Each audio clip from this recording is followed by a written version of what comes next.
Cordial saludo, somos los estudiantes Jair Ibáñez y Mayerlis Trillos y hoy vamos a hablar sobre la Ley 80 de 1993, los capítulos 2 y 3 y el decreto de 1082 del 2015 en el capítulo 2 que nos habla sobre las modalidades de selección.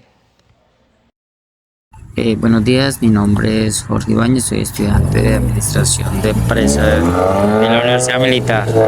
En el capítulo 2 se abordan las funciones claves que rigen la contratación estatal en Colombia. El principio de sección objetiva establece que la elección de contratistas deben basarse en ofertas que beneficien a la entidad sin influencias subjetivas. Se detallan factores de evaluación como cumplimiento, experiencia, organización, equipo, tiempo y precio. El principio de igualdad en la contratación estatal establece que todos los participantes deben recibir un trato justo y sin preferencias indebidas. El principio de la transparencia nos habla acerca de la contratación estatal que exigen que los procesos de adquisición sean más claros y abiertos a los escrutinios públicos. Principios de economía. El principio de economía es la contratación estatal, busca utilizar de manera eficiente los recursos públicos. Principios de responsabilidad. El principio de responsabilidad es la contratación estatal exige el cumplimiento de las obligaciones contractuales. El principio de la equidad en la contratación estatal promueve la justicia en la toma de decisiones.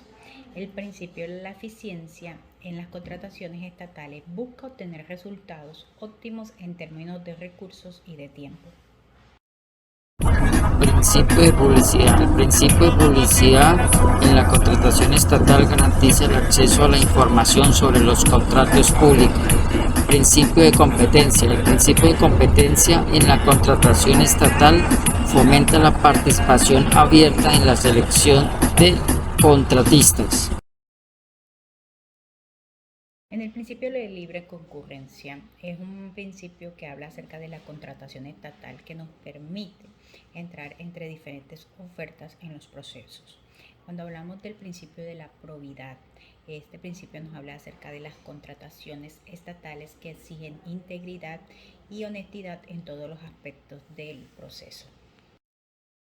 Principio de legalidad. El principio de legalidad en la contratación estatal garantiza que todas las acciones se realicen de acuerdo con la ley. Principios de planeación. El principio de planeación en la contratación estatal requiere una preparación sólida y planificada de la adquisición. Principio de la contratación legítima. Este es un principio de confianza legítima en la contratación estatal. Respeta las expectativas razonables de los participantes. El principio de buena fe nos habla acerca de las contrataciones estatales que implican actuar de manera honesta y con intenciones legítimas. El capítulo 3 se centra en los diferentes tipos de contratos estatales y sus características. Estos contratos varían según el propósito y la naturaleza de las actividades. Los contratos de las obras se relacionan con la construcción y mantenimiento de bienes inmuebles, mientras que los de consultoría abarcan estudios, asesorías y supervisión. Hablamos acerca de contrato de obra, eso se refiere a ese tipo de contratos que las entidades estatales celebran para construir, mantener, instalar u otras labores en bienes inmuebles. Estos contratos de obra provienen de las licitaciones o concursos públicos. La interventoría debe ser independiente y responde por sus acciones. El contrato de la consultoría son contratos de estudios necesarios en proyectos de inversión, asesorías técnicas y supervisión. También incluye la interventoría, la asesoría y la dirección de proyectos. Contrato de prestación de servicios. Esos contratos están destinados a actividades de administración o funcionamiento de la entidad. Solo se celebran por personas naturales en caso específico y no generan relación laboral ni prestaciones sociales. Contrato de concesión. Estos contratos otorgan a un concesionario la operación de prestación o gestión de servicios públicos, obras o bienes destinados al servicio público. La entidad concedente supervisa y controla el concesionario, quien recibe una remuneración acordada. El artículo 36 de duración y prórroga de la concesión. Este artículo se establece en las concesiones para los servicios de telecomunicaciones que tienen un límite máximo de 10 años, con posibilidad de prórroga automática por un periodo igual. El artículo 37 del régimen de concesiones y licencias de servicios postales. En este artículo se definen los servicios postales que incluyen correo, mensajería especializada, y también establece que las entidades estatales reglamentarán calidades, tarifas y condiciones para prestar estos servicios. En el artículo 38 del régimen especial para entidades estatales de telecomunicaciones es un artículo que nos indica que las entidades estatales que proveen los servicios de telecomunicaciones tienen un régimen especial para la contratación y que deben seguir unos principios de selección objetiva y de transparencia. En el artículo 39, que es la forma de contrato estatal, este es un artículo que establece los contratos estatales y deben de constar por escrito, pero no necesariamente deben elevarse a escritura pública, excepto en casos específicos como son las transferencias de propiedad. En el artículo 40, el contenido del contrato estatal. Este artículo nos permite incluir a los contratos estatales de las modalidades y cláusulas necesarias, siempre que sean legales y no contravengan de principios fundamentales. En el artículo 41, las perfecciones del contrato estatal. Este artículo se establece que los contratos estatales se perfeccionan cuando se acuerda un objeto de contraprestación y se registran por escrito. También aborda la necesidad de cumplir los aportes de seguridad social.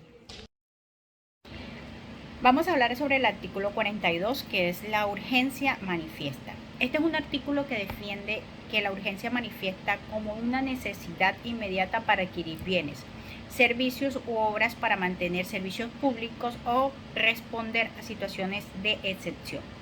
En el artículo 43, el control de las contrataciones de urgencia. Este es un artículo que requiere que los contratos originados por urgencia se manifiesten y sean remitidos a la autoridad de control fiscal para la revisión y la posible acción disciplinaria.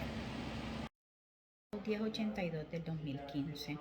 El capítulo 2 nos habla de las modalidades de selección. Este decreto es una regulación que establece las pautas para llevar a cabo los procesos de contratación pública en Colombia. El segundo capítulo de este decreto se enfoca en las modalidades de selección, es decir, en las diferentes formas que se pueden elegir a un contratista para un proyecto o suministro. La sección inicial de este capítulo se ocupa de presentar diversas opciones para seleccionar los contratistas en estos procesos.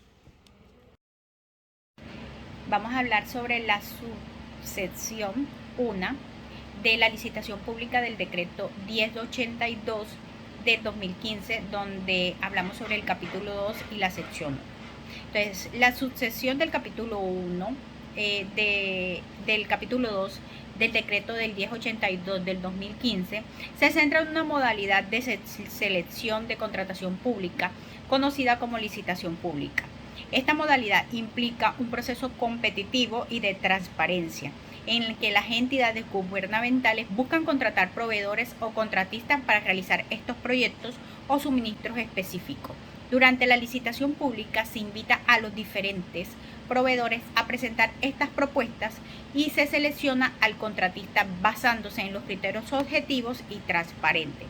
Esta modalidad se utiliza principalmente para los contratos de mayor envergadura y relevancia. En la subsección 2 de la selección abreviada del decreto 1082 del 2015, el capítulo 2, la sección 1, él nos trata sobre la selección abreviada como modalidad de contratación pública. Esta modalidad permite a las entidades gubernamentales simplificar estos procesos de selección en situaciones específicas y bajo ciertos criterios establecidos. La selección abreviada puede aplicarse en diversos casos, como los contratos a menor cuantía, las emergencias, las contrataciones de bienes y servicios de fácil estandarización, entre otros. Ahora hablemos sobre la sucesión 3 del concurso de méritos del decreto 1082 del 2015. Esta sucesión de 3 del capítulo 2 del decreto 1082 del 2015 trata sobre los concursos de mérito. ¿Cómo es esa modalidad de contratación pública? Esta modalidad se evalúan todas las capacidades técnicas y profesionales de los participantes para seleccionar al contratista. Que presente la mejor propuesta en términos de méritos y de calificaciones. Este concurso de méritos se utiliza para proyectos de alta complejidad o los que requieren conocimientos muy especializados. En la sucesión 4, la contratación directa del decreto 1082 del 2015, el capítulo 2, se centra en la contratación directa como modalidad de contratación pública. Esta modalidad de las entidades gubernamentales puede celebrar contratos directamente con un proveedor o un contratista específico sin necesidad de recurrir a un proceso competitivo. La contratación directa se aplica en situaciones previamente definidas por ley, como emergencias, convenios interadministrativos, contratos de menor cuantía, entre otros.